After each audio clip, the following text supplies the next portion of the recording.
Welcome back to another episode in my trading vlog. Remember, analyze, make a plan, follow the plan, no fear, no doubt. Well, I've been gone for a few weeks, and that's because I went on vacation and then my computer broke, so that sucks. I think I finally got everything back the way I like it, and I'm ready to start pumping out videos again on the daily basis. I want to start with GameStop and AMC. I want to start putting these kind of in the front. I know that a lot of my following is here for these stocks, and so let's just have a look at GameStop. We're in deeply oversold in the RSI. That's the first thing I see here. Just a whole lot of blue. It turns blue when it's below 30, under 30 being considered oversold. Volume, of course, is like nominal compared to that massive spike of volume we saw when earnings came out positive. It's a big deal. It's a big deal that the company is recovering on a fundamental basis.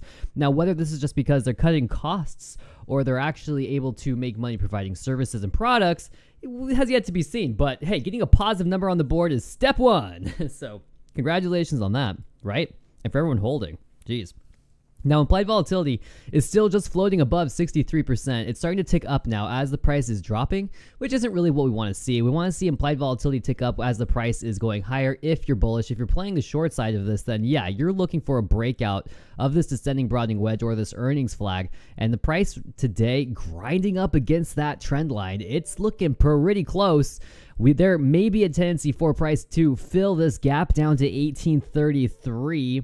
It's hard to know when that might be or if that will ever be. I don't find any logic there's no need for the price to go fill that gap. That's just like a trading psychology thing, I think.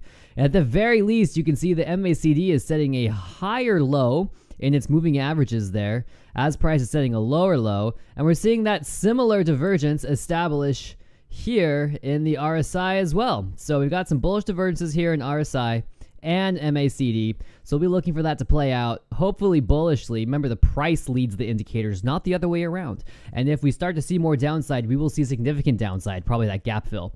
What I want to say is that we're going to go up. You know, that's the thing. It's like, I'm not really bearish on GameStop so much. I'm actually thinking it's possible it may survive as a company, and that would be bad for shorts. It doesn't mean we have a short squeeze necessarily, but it does mean that some shorts are going to want to get out of their positions. There could be some buying action there. If we get a complete measured move up, ABC, we're looking for 31.28 up to 38.37. We're at the very apex of a very large horizontal triangle that goes way back to 2020. And so typically at the end of those triangles, we see a trend reversal, and it could be that we're seeing the beginning of the end of this big push down, and we could start to see the price rise. Yeah, I'm not really bearish on GameStop. That's true. Not really bearish on GameStop. Now, AMC is a different story. I'm still kind of bearish on AMC because we haven't posted a profit. And a lot of people are going to say, Cap, it's not about if the company's making a lot of money. It's about a short squeeze. Well, my channel's not about the short squeeze, okay? That was something I used to follow closely. And the more I learned about it, the more I learned it was probably a media campaign in order to drive up shares of struggling equities so that those companies could sell their shares to make money and survive. Okay? Short sellers predatorily drive equity prices down of companies that are failing so that they cannot use them to raise money. That's a tactic. You can't prove it's ever really happening. Like, good luck, but it's been known to happen. And it seems that the whole Moaz hype, short squeeze, fan that happened on 2020, CAT, I think all that was just part of a campaign to help those equities raise in value by creating a bunch of buy demand so that they could sell into it. Anyway, AMC voted no, don't do that, and to sell shares, and that was dumb, and I was against it, and I said, you guys are dumb, and the stock's gonna drop, and guess what? It did. And then Adam Merritt to come out and make this huge new equity called APE, which has also been a disaster. Now there's all this litigation. You're not helping the company if you're litigating. I'm sorry. The company has to pay fees for their lawyers, don't they? I mean, I'm no expert, but I'm pretty sure that costs money. At any rate, APE is floating around, grinding sideways. I'm looking for one more push down into a wave C. AMC is currently bouncing, but I wouldn't be too optimistic yet. It looks like this downtrend may have been tested, but could be holding. When I see the RSI reach oversold like this after reaching overbought, this tells me we're probably at the end of a corrective cycle, and we could get a corrective move higher in AMC too. This is a funny looking chart, but if I take my extension tools down here, you're going to see maybe we get a test of 650 on the bullish side. And that only happens, that price target really only occurs if the price can get above right here, whatever this price level is, $6 probably, yeah, around there. So at any rate, I'm not super optimistic about either of these. Let's go look at SPY. SPY has been on something of a small tear. I think we could be forming a big double top through here. You're going to see that the price formed some sort of diagonal through here. We had a downward breakout, and we've almost reached that 161.8% extension at 409.43, but not today. Finding some more upside. The RSI is floating around between overbought and oversold on the hourly time frame.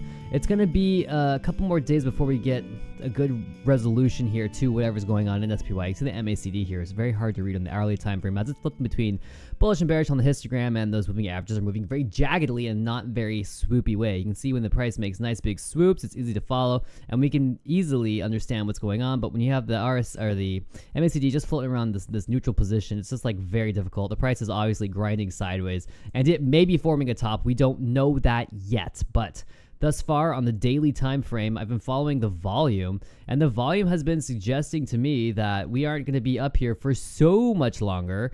You can see that we are following a decline in volume over time. This yellow line through my volume bars, this is the 30-period average. It's coming down.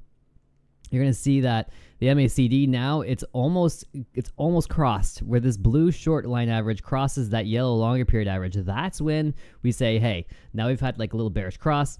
I mean, ideally that would happen over here on the negative side, but understandably, when you do get that cross, you can see that there tends to be a downtrend that follows. And on the daily time frame, it's a little clearer, a little more easy to see. You're going to notice that implied volatility changes pretty radically at the beginning of 2022. There's a lot to say about the zero-day options. There's also a new VIX coming out that's also based on the zero-day volatility. So that should be interesting. Should give us a twist in our data. I'm just going to point it out really quickly. We have some RSI peaks through here. We may see the RSI rise as the price makes one last push up to here. It may even push through here, at which point I'm going to be calling reversal. So yes, there could potentially be some more upside to try to test this prior high towards, what is this, 430, but again, I'm still not feeling it. I'm really not feeling that way. In fact, I think if you wanted to, you could probably draw a number of different shapes through here. Price has just been grinding sideways for a while, and I think that's the main takeaway. Overall, this chart, I think, is holding up pretty well. So we have an internal post RSI divergence that forms here, and then we don't have an RSI divergence yet on this chart. So maybe we're still in this like prolonged phase B where we've had a big initial push down and we're grinding sideways and we're looking for the next trend. We don't have it. Remember, you need a new high or a new low to establish a new trend, a new long-term trend. This uptrend here is broken. You can see the price has come up to it and is now failing to regain it thus far. So the price is literally trendless right now. Probably going to be stuck in a range for a little bit between 379 and 416. Yes, it's a big range, but that's the reality of the situation. We could be bouncing around in a rectangle for a while until we get some more clear price action. So that's what I have for now. It's been a while since I made a video. If you're new, hey, like, comment, subscribe, do whatever you want. I don't really care. The Discord is still up. I'm not really doing much there. I'm going to be taking a lot of money out of my account. I loaded my account up and I'm like, oops, I spent more money in Hawaii than I thought I did. And so I'm going to take some of the money back and just cutting down the day trading. I'm currently holding on to PLBY too, and I'm not going to be selling those shares. I like my position. You can see that the price has spilled down. It seems to be forming a double bottom. We'll get confirmation if we can get over like $1.80. And then I'll be saying, hey, we got double bottom confirmation. But until then, I'm just watching this bullish divergence of the RSI not quite play out. It could start playing out soon. I want to say that, but I'm not. Implied volatility is kind of going sideways. Price is grinding sideways. We're probably at the end of a selling trend, so volume is low, which is not too bad. MACD starting to cross bullish. So overall, I'm pretty happy with PLBY. We have earnings coming out next month. I did buy the new product, the crystal sphere thing from Sackville Co. So I'll do a video on that too. It looks like we had some downside on the intraday, a big push up. I like that, pushing down into the prior day's trading range, and then woo, closing higher. We got a higher high and a higher close day on PLBY, even though that candle's red. So something to watch there. Also, bear in mind, American Eagle Outfitters is making similar moves where we've had a bottom form and a big ABC correction. We could be witnessing the beginning of a new motive wave setting up, which if that is the case, I'll expect to see a volume spike. I'll expect to see implied volatility start to rise.